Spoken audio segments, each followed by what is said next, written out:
Salut Pénélope. Bonjour Fabrice. Comment tu vas en ce beau mois d'août? Très chaud. C'est vrai, il Mais fait ici, chaud. il y a la clim. C'est bien. Et en plus, on a changé de cadre. C'est vrai. On a quitté le café machin. Le café secret.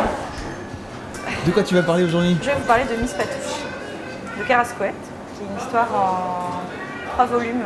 Mais en fait, 2 et après l'autre, c'est un peu une histoire parallèle. Bon, c'est une histoire dessinée par Carrascoët et c'est une histoire de Hubert. Carrascoët, c'est un monsieur et une dame qui ont un pseudo pour deux et dessinent à 4 mains. Et c'est une histoire qui se passe dans le Paris des années 30, dans l'entre-deux-guerres. C'est une histoire de 2 sœurs qui s'appellent Blanche et Agathe, qui sont bonnes chez une dame, je crois. Elles sont femmes de chambre.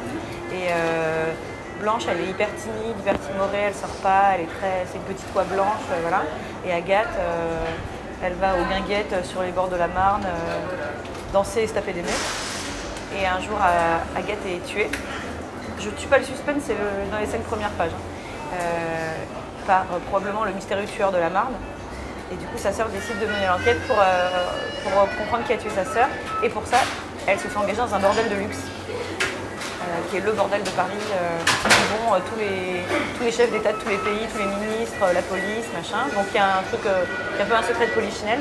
Et donc elle se fait engager dans le bordel, et on lui trouve un poste tout de suite. C'est qu'en fait, c'est un peu la nanny anglaise, quoi. C'est que voilà, elle punit les messieurs et après en fait elle va mener l'enquête à l'intérieur du bordel et le bordel c'est un peu l'ambiance, c'est un peu comme dans Princesse Sarah, quoi. C'est que des nanas, c'est une ambiance un peu couvent avec la mère Maquerelle, dedans il y a la méchante qui la déteste parce qu'elle est jalouse, il y a celle qui devient sa copine dès le début, etc.